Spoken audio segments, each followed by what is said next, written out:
Come on.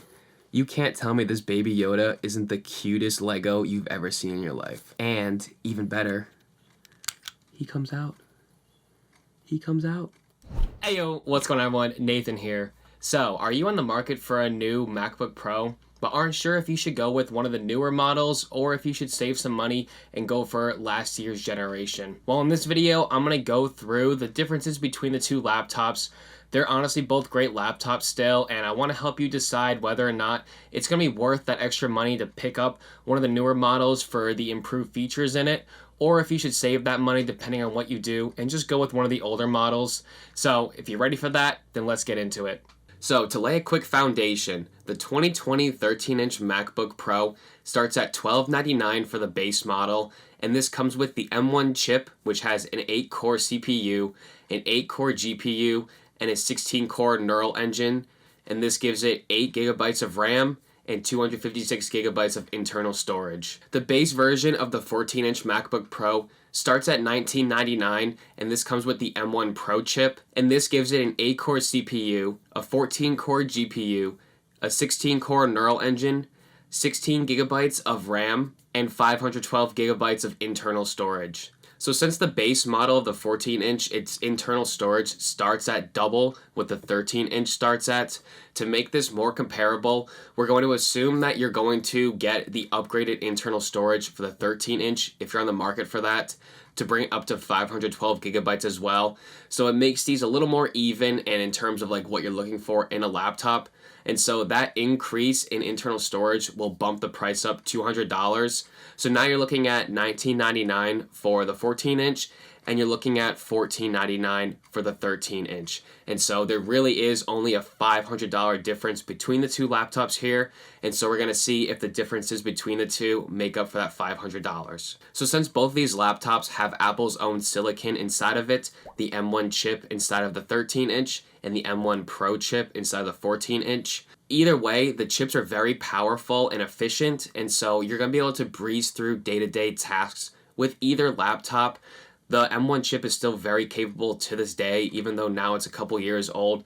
So if you just plan on using this for homework, workload, kind of things like that, media consumption, then you don't have to worry about the processor inside of it and worry more so about the other features around it. But if you're more so in the market for performance, then the M1 Pro chip in the 14-inch definitely outweighs the M1 chip in the 13-inch here. Maybe you're a music producer or a video editor and you need that extra performance, then definitely take into consideration that the M1 Pro chip will be more efficient and more powerful in the long run and will last you longer as a computer itself. So looking at the design of these two laptops, the 14-inch is obviously larger than the 13-inch, but only by about half an inch around in both width and depth. Surprisingly, these two devices are the same thickness at 0.61 inches, but the 14-inch feels a little thicker because of its more boxy design around the edges and where the top and bottom come around to the sides. The 14-inch MacBook Pro has little to no curvature at the top and bottom as it approaches the edges, while the 13-inch does. Personally, I feel like this design makes the 13-inch feel a little more elegant in the hand as it kind of like clamshells a little bit. It's not like anything crazy, like it's still flat, it lays flat, it doesn't rock, but it's just like a very slight gradual like curve to it, and so that is something to keep in mind, that this does feel quite thicker even though it's technically not at its thickest point. The 13-inch has a height of 0.61 inches, a width of 11.97 inches, a depth of 8.36 inches, and weighs 3 pounds or 1.4 kilograms. The 14-inch has a height of 0.61 inches, a width of 12.31 inches, a depth of 8.71 inches, and weighs 3.5 pounds or 1.6 kilograms. A few other design changes between these two laptops and their body themselves is that the 14-inch has the MacBook Pro text engraved on the bottom of the computer itself, while the 13-inch has the text right on the bottom of the screen itself, so every time you open up your display, you'll see the MacBook Pro text at the bottom. but I do like how it's engraved. It looks a little more professional, and you also don't see that on the screen now, so the whole display looks a little more elegant in my opinion. And then the last difference to the body themselves is the feet on the bottom of the laptops. So the 14-inch has very flat and yet higher raised feet on each corner, which lifts the laptop off of its surface a little more, allowing for better airflow through. And the 13-inch just has convex feet, so they're very rounded and don't go too far from the base of the laptop itself. Again, this isn't really a big difference. It won't affect the laptop's performance at all, but it's just a little something that I have noticed too. So now getting into the port selection for these two laptops right here, this is another big area difference where it can really affect a person's purchasing decision on which one you should get based off of your intended needs for the laptop. So let's get the 13-inch out of the way right now. Its ports are lacking, to say the least. So this 13-inch MacBook Pro has two Thunderbolt 4 ports on the left-hand side of it, which is also how it's going to charge. But that is all the ports that you're going to get on the left side of this. So if you really like that dongle life, then this laptop could be for you. But honestly, I don't know anyone who likes dongles that much. And then on the right-hand side is just a 3.5mm headphone jack. So you are really lacking with ports on this one, and that is a huge upgrade with what Apple made to the 14-inch over here. So if you're in love with the dongle life, then this one might be for you. And if you're wondering like what dongles I use, I just have one of them that was pretty cheap on Amazon, so I'll link that down below, as it's been pretty reliable for me and has every sort of port that I would need. But comparing that to the 14-inch, this was a huge upgrade in the port selection, as there's a lot more variety and useful ports to use with this laptop. So the 14-inch MacBook has Apple's new MagSafe 3 port, and this is finally back after not being around for many years. This is a great charging cable for the MacBook, as the magnets with the MagSafe cable just help it snap into place, so you don't have to be super precise to plug it in like a USB-C cable. You just get it in the general area and it snaps into place. And this is also great for protecting your MacBook. Let's say it's charging on a table and you accidentally walk by and you step on the cable. It will just detach itself and it won't send your laptop flying and cost you $2,000 right there. So I'm super glad that they brought it back. Continuing on with ports, there are a total of 3 Thunderbolt 4 ports. There are 2 on the left side, and then there's 1 on the right side. And you can also charge your MacBook with these ports if you wanted to. So what's great about these 3 ports and the power of this laptop is that you can power 3 external 6K monitors and an additional 4K TV. So you can really max out a desk setup with this laptop, and I think that's really awesome with this. And then the last port on the left-hand side is a 3.5mm headphone jack, which supports high impedance audio, and this is great for audiophiles out there. And then moving over to the right-hand side, there's also an HDMI port and an SDXC card slot, which is great for any sort of photographer or videographers out there.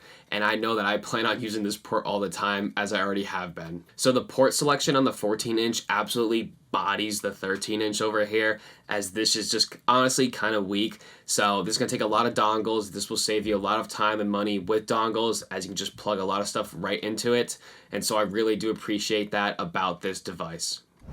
So moving over to the displays of these devices, the 13-inch MacBook Pro has a 13.3-inch Retina display with a resolution of 2560 by 1600 and has 227 pixels per inch. This display has 500 nits of brightness, has True Tone technology, and a P3 wide color gamut. This display has what I would say an outdated design, with a max refresh rate of 60 Hz and thick bezels all the way around. This has a 720p front-facing camera, which for 2022 definitely doesn't cut it anymore in terms of quality, but it is good enough for Zoom calls or meetings. And so that's pretty much all I could say about the 13 inches display. But moving over to the 14-inch, this thing has a gorgeous display. This thing is unreal, honestly, top of the line in all laptops today. This has a 14.2-inch Liquid Retina XDR display with a resolution of 3024 by 1964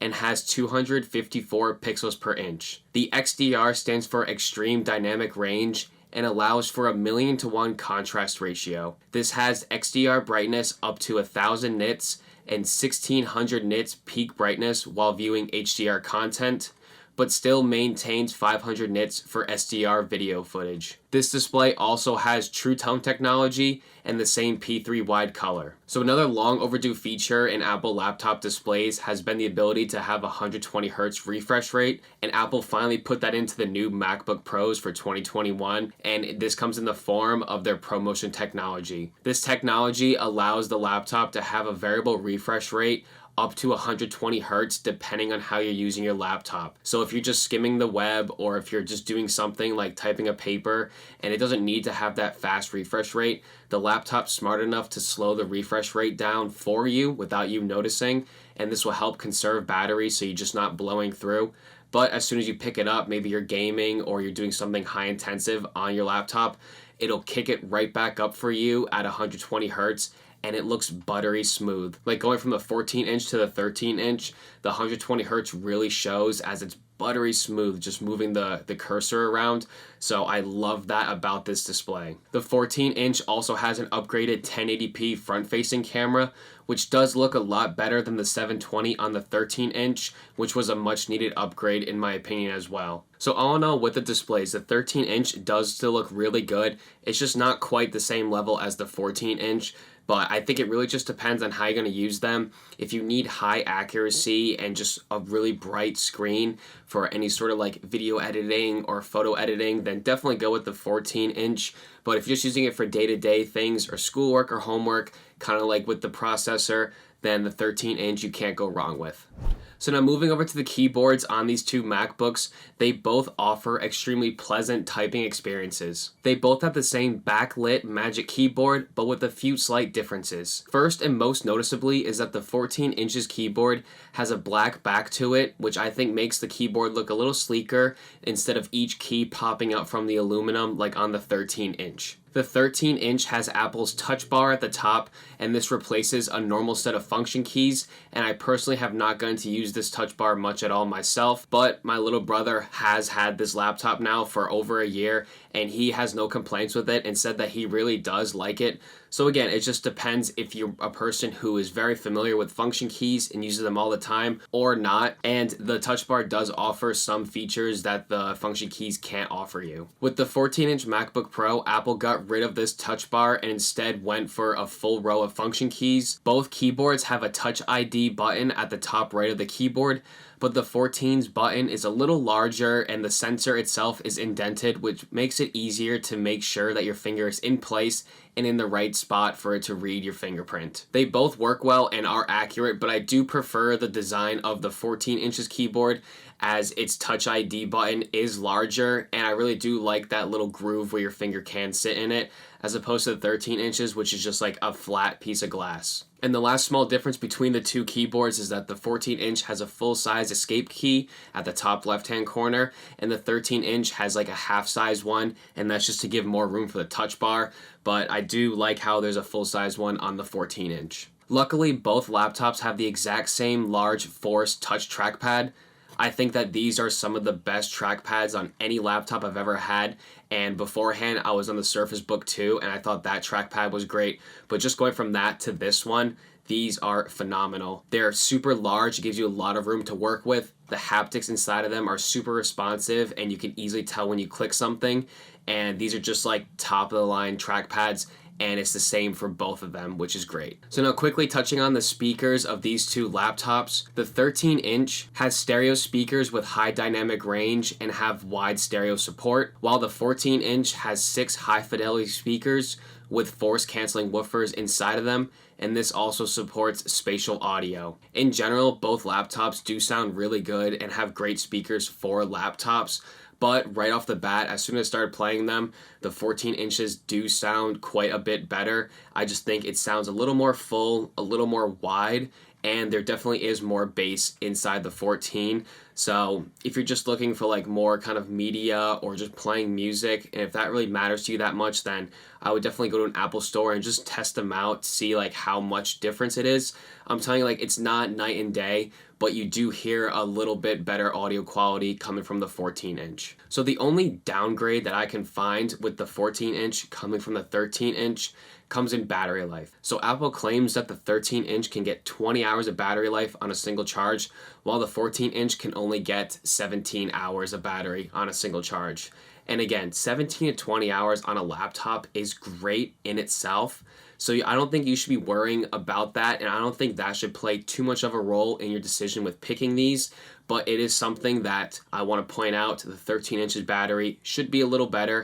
And I think that does come down to it always having a 60 hertz refresh rate, as this one jumps around from 120 to lower than 60, but I don't think it's enough to kind of match the constant 60 on this one. So now, after hearing all the differences between these two laptops, which one do I recommend to you?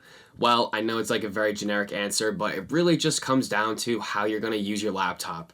So like I said a few other times in this video, if you just plan on using your laptop for like schoolwork or just like work, papers, presentations, media consumption, then the M1 in the 13-inch is still plenty good, and it's a very capable laptop still in 2022.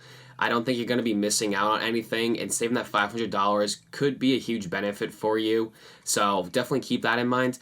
But if you're on the market for more like creativity use, or to really just push the limits of a laptop and you want performance out of it, then definitely look into the M1 Pro in the 14-inch. This laptop has it all. It has a gorgeous display, great keyboard, great trackpad. The speakers sound good, and it has just the power that you need to be able to do what you want with this. So that extra $500 to me is definitely worth it, especially for like what I'm using it for, video editing. So again, keep that in mind, what you plan on using this for, and I think that will help you really just narrow down your decision on what you want to buy. So with that being said, that's going to be the end of this comparison. I hope I was able to help you make your purchase decision a little easier, as I know it's a big investment into a laptop, but I really hope that you were just able to learn something from this. And if you enjoyed this, then please don't forget to hit the like button down below and subscribe, as I don't want to miss anything else I have in the future. And with that being said, have a great day, everyone, and cheers.